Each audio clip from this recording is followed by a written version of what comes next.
Oh, yes, we're finally here! Yes! Yeah, baby!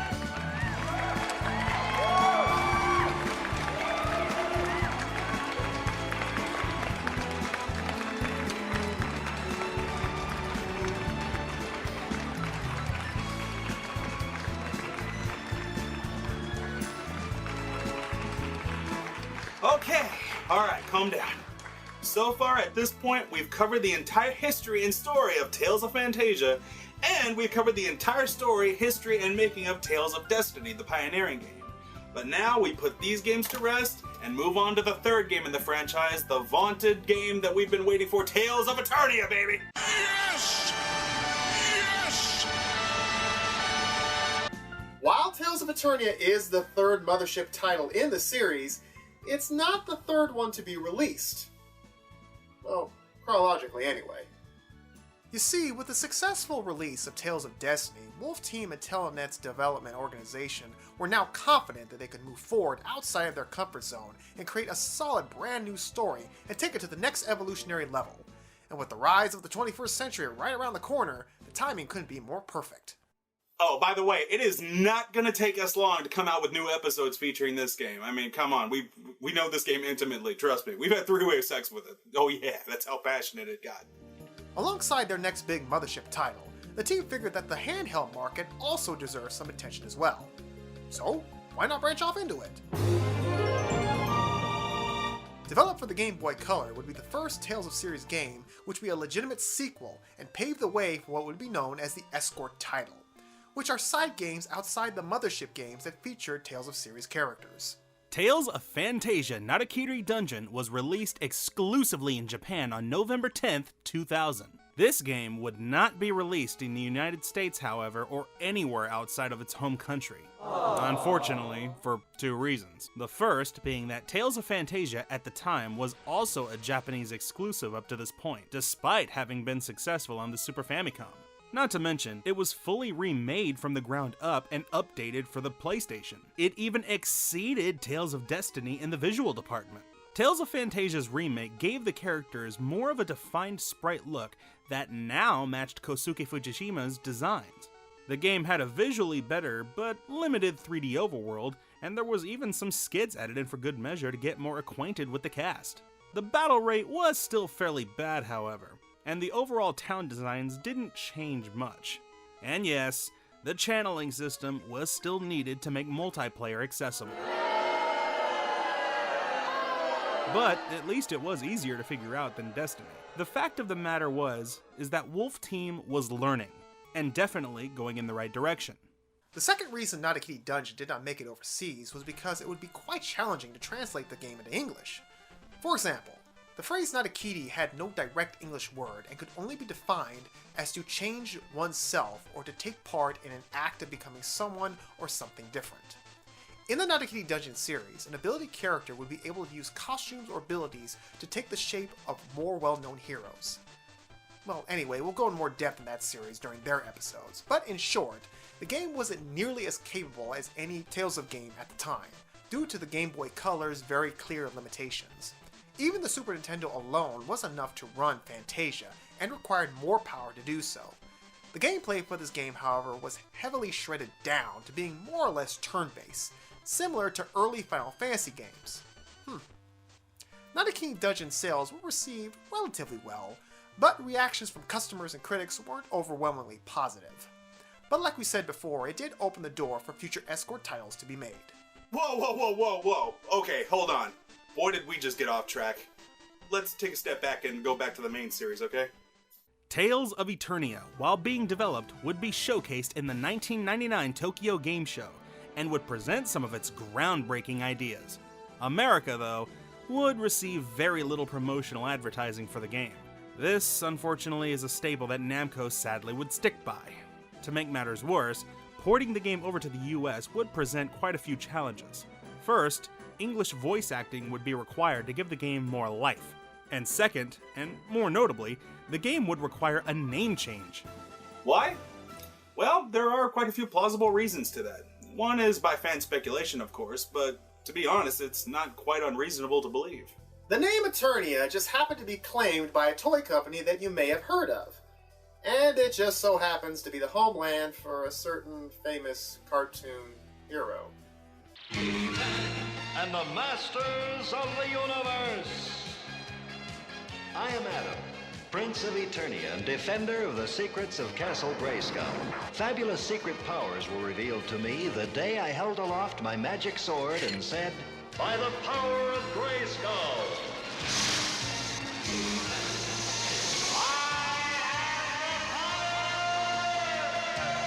And I became He-Man, the most powerful man in the universe. There was only one possible reason for the name change.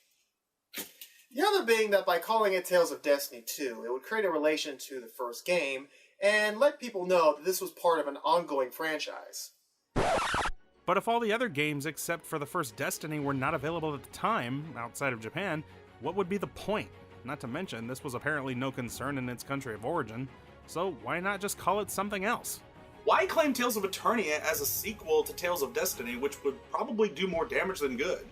I mean, while Tales of Destiny was okay in its own right, it wasn't exactly an ideal PlayStation game.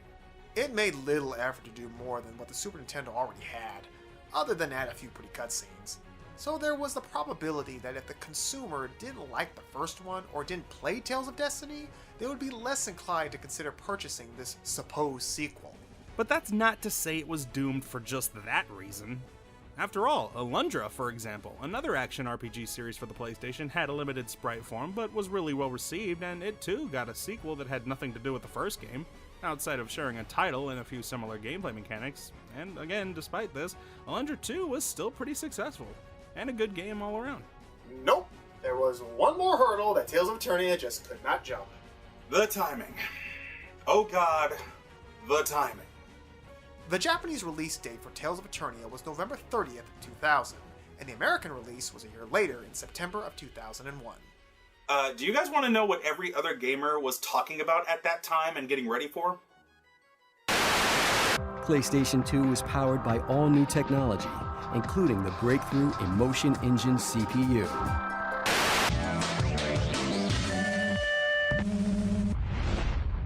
Let me now unveil Xbox. Xbox is our next generation video game console that is going to produce games like people have never seen before. Sony PlayStation 2 will be the biggest thing to come along since TV was invented. The buzz on this product is that strong. PlayStation 2. PlayStation 2, newest, fastest video game system ever. In 2000, PlayStation 2 arrived and was a massive overnight success, with units going for as high as $1,000 on eBay. Stores quickly sold out, and the PlayStation 2 pushed its way to becoming the best-selling console of all time. The dawn of the next generation, the 21st century. Games were going up and the technology had improved. The talk of the town was what the next best console was to get, reigniting that console war to an all-new high. Microsoft became a brand new competitor with its brand new Xbox console, highlighted by its lead dog, Halo. The PlayStation 2 was already available in Japan and would feature such titles like Devil May Cry, Onimusha Warlords, and Mega Man X7, just to name a few. Oh, and let's not forget Nintendo with its brand new GameCube, which literally was less than a month away from release, and it would be bringing us titles like Super Mario Sunshine, Star Fox Adventures, Metroid Prime, and of course the next Zelda game.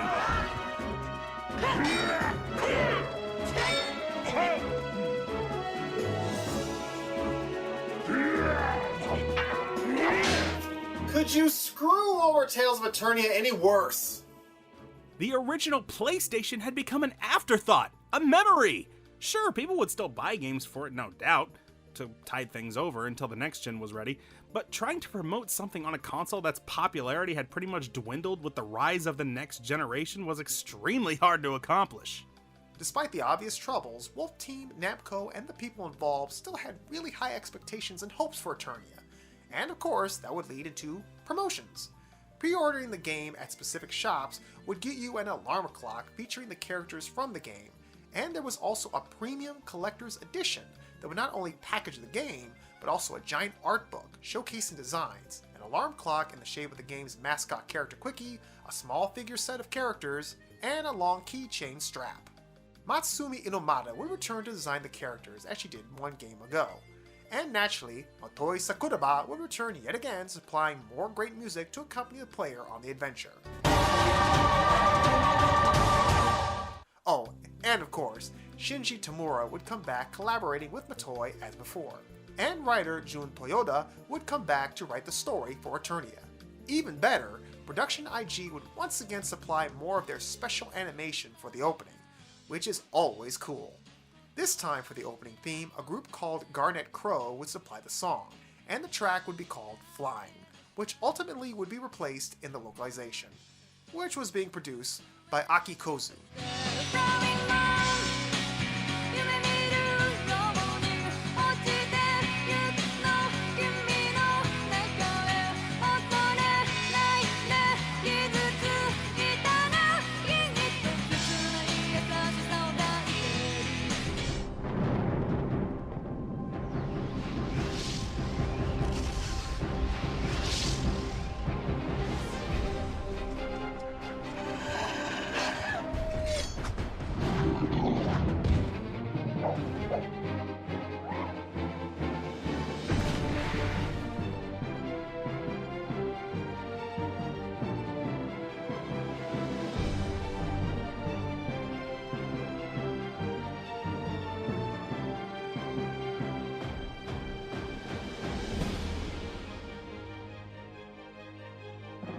Hype for this game was getting at this point fairly high, and questions were being asked which were answered by Aki Kozu in an interview, such as, why didn't Tales of Fantasia on the PlayStation get a localization?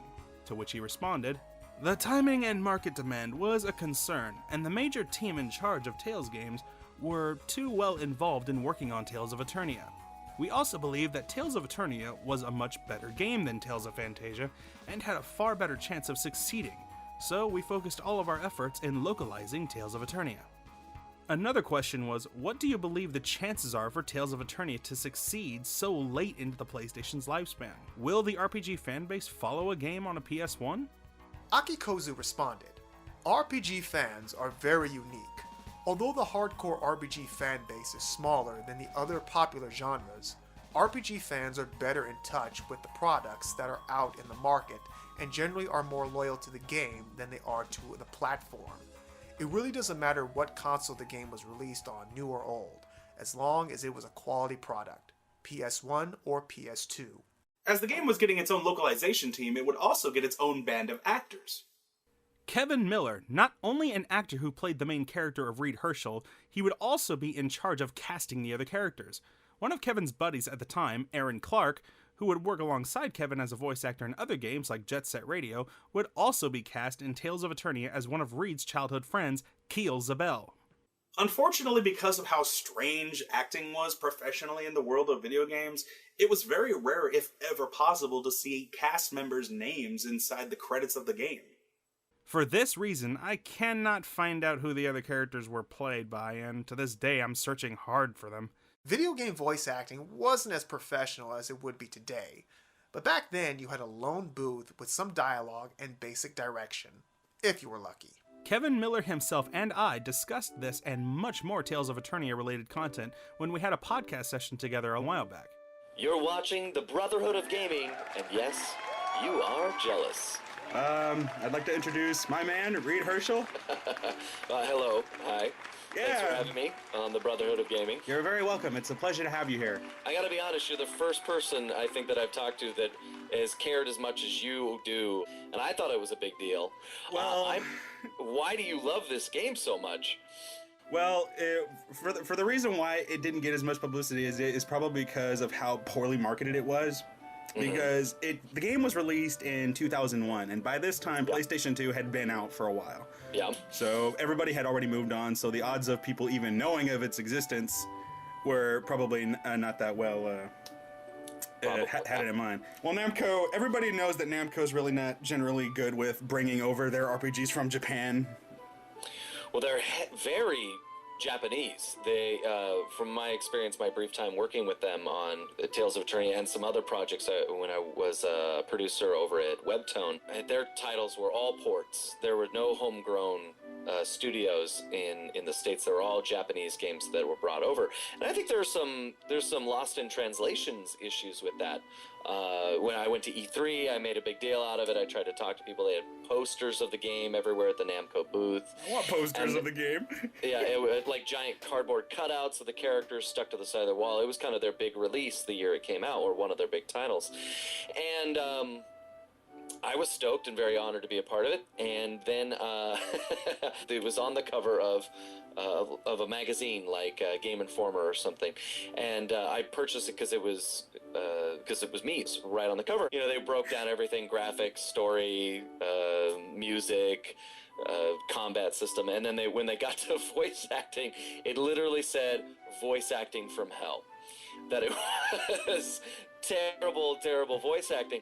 And so I popped in the game to see why I was such a terrible voice actor, and that we were recording in individual pods. So I recorded on a day when no of the other cast members were anywhere near the booth. So all I have are the lines on the page, and I just had whatever the producer said to go on. So I played through the game for a little while and got to one of the scenes early on where the character's trapped in a maze inside I think it's in a forest. So one of the girls says something really extreme. She's very big, like, "Oh, we found him, thank goodness." And then my line comes in and I say, in the most nonchalant voice, something to the effect of, "Oh, he was just looking for his dog." And the line, the way I read it, was not terrible, but in juxtaposition of the way the other character read it... I think you're talking about Quickie. Yeah, I think so. Merity's trying to save Quickie. She was looking for Quickie. We've got to save them. It sounded terrible. I agreed in that moment of like, oh, it sounds like I have no business acting because I didn't react to the intensity of the other character. And so that's at least how I walked away from it. I learned a lot from that even the best of voice actors, if they don't have the best direction and they don't know the full context of the scene, you only get so much out of that. So, and I'm not trying to throw Namco or the publishers or the directors under the bus. Certainly it hurts them far more than it hurts me to have a title, especially one that's got such a following, to have a review in a reputable magazine that says voice acting from hell. That reflects on them before it reflects on me, and that is probably my guess as to why they recast it, because the response was bad voice acting, so they probably went and got somebody else. That, and there's could be the possibility they just couldn't find me. Okay, anyway, it's been a great pleasure having you. I don't know how to end this. Thanks for having me. Okay, bye. Well, wait a minute. Before you go, shout out your favorite Tales of Eternia move. Demon Lightning Hammer! Mega Sonic Thrust! Way to bring it old school. I appreciate the throwback. Well, thanks for your time, William. I appreciate it. In the end, in terms of voice acting, the voices of Tales of Eternia were a mixed bag. The acting really wasn't bad as much as the direction given, and it didn't really help emphasize some of the drama a scene was supposed to have. It was still pretty good by standards, and, well, let's face it, we've heard far, far worse. Dr. Light, how's it going? Will it be okay? I'm almost finished. The battery will be charged in 10 minutes. That's good. By the way, what do you make of these? These? Seems to be energy resources. But I've never seen this type on Earth. But you cannot let it fall into Dr. Wowie's hands. You must recover all the energy immediately, Mega Man. Really? Nobody heard that stutter? All the energy immediately, Mega Man. I mean, come on. Nobody heard that and said, maybe, just maybe, we should do a second take? Your words are as empty as your soul. Mankind ill needs a savior such as you. What is a man? A miserable little pile of secrets. But enough talk. Have at you! Okay, I gotta be honest. Guilty pleasure, maybe, but I actually really like the acting direction that was put in this game. I don't know what happened. Barry, where's Barry? Well, I'm sorry, but he's probably... You know, the acting here is so bad, I wonder if it was intentional. Despite opinions on the acting directing, Kevin Miller would go on to voice the recognizable mascot Sly Cooper, still using the Reed voice no less. Anyway, gameplay for Tales of Eternia needed to take a big step up from the original, and so the real-time linear motion battle system was put into effect. The battle system was simply amazing and a huge jump in just what the series was really capable of. Everything was fast-paced, nothing slowed the game down, every character had their own unique playstyle and served the roster very well. Reed was the all-around powerhouse, who could wield every melee weapon available and dish out strings of combo chains with special arts all his own. Pharaoh Orsted was a brilliant fighter who could use tactical fighting style combos as well as act as a medic using chi. Merity and Keel acted as mages, both capable of skills all their own, but with the use of summons, which could be mixed and matched, opened up an all-new arsenal of deadly and helpful spells. And it went on. If characters were using specific sets of skills simultaneously, they could be used together in a team combo and be even deadlier as well as flashy. And it went on.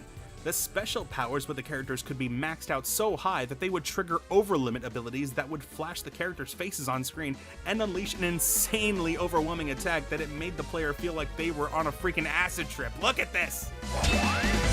Go! Dragon Demon Chaos! Had enough? You're mine! I'm not done yet! Now, strike! One more! Yes! Gate to eternal void, show your passage! I damn you to the depths of oblivion! Right, alright! You dare defy God? Now, you can't beat me. It's over. What? This cannot be. Whoa! What a rush! The playstyle was such a huge update that it removed just about every single flaw the games were afflicted with. The sudden halt of the game when a spell was cast? Gone. The wretched party AI that would just stand there and rarely get involved? Gone. The horrible battle rate on the overworld map that would only give you a couple of seconds to think? Gone. The plague of needing a channeling item equipped to another character, wasting an item slot just so that they could be playable in the correct controller slot and not being able to be altered or moved? Gone, gone, gone. This, among many other enhancements, were to help make Tales of Eternia very accessible, and like we said, Wolf Team learned from their past mistakes. The visual style also finally put out something that was fitting on the PlayStation. The game still used sprite animation for its characters, yet they had high volumes of energy. The world around them was also far more alive, with a 3D overworld and heavily detailed pre-rendered environments the games like Resident Evil and Final Fantasy got popular for at the time. Akin to this, Tales of Eternia actually gave you two whole planets to roam, Inferia and Celestia.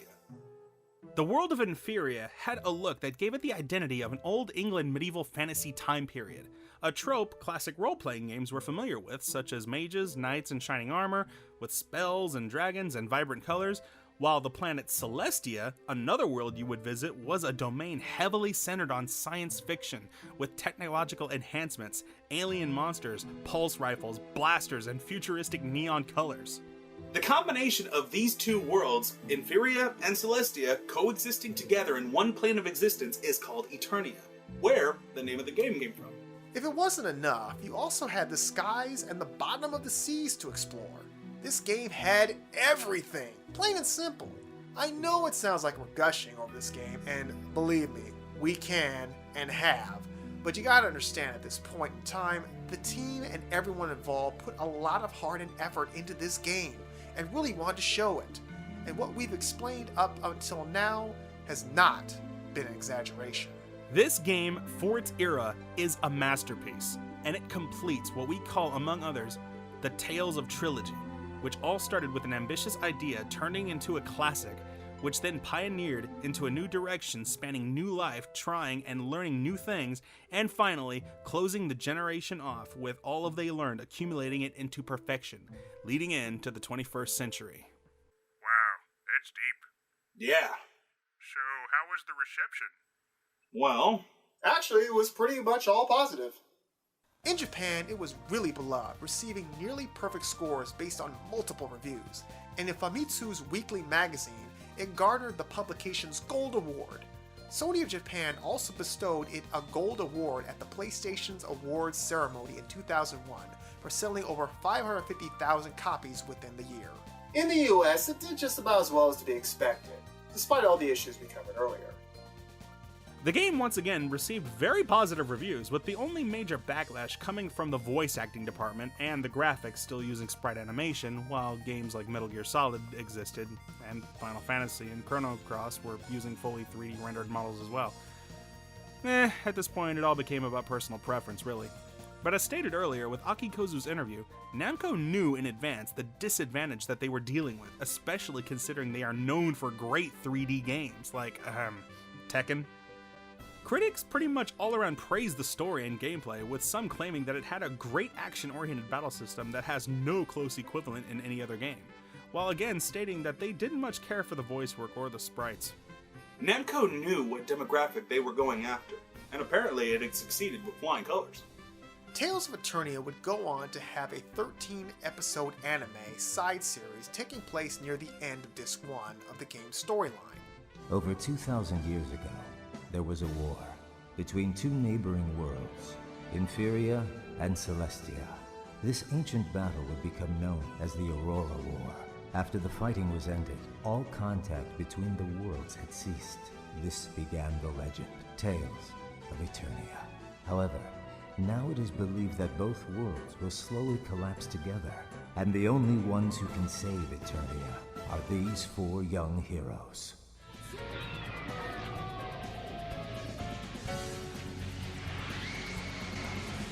Sonic Blade! Reed! What's the matter with you, Farah? This monster isn't so tough. I'm so hungry. My strength is... Huh? Ah, I see. How typical. What's that? Reed Herschel. Huh? I, Morone Blucarno, will take your life. What the hell? Damon Fang! Who is this strange woman who's suddenly interested in Reed's life? And what is to become of his party? We'll have to wait for the next chapter in their adventure. Tales of Eternia. The anime was set to be released in America, yet due to expiring license, it never got released outside of Japan. The game and anime would also go on to get its own manga series, which in some ways further explore the relationships of its characters. In 2006, Tales of Eternia would get a Japanese and European port to the PSP. But not surprisingly, the US would be left out. That same year, Tales of Eternia would also get a massive online multiplayer game that would continue the story at the end of Disc 1. Which would explain why the players' avatars would never meet the cast. Tales of Eternia Online played similarly to the game it represented, but of course was altered a bit for the sake of internet connections and players working together. However, looking at it has me a little puzzled, as the options and cursors look far too ambitious for its own good.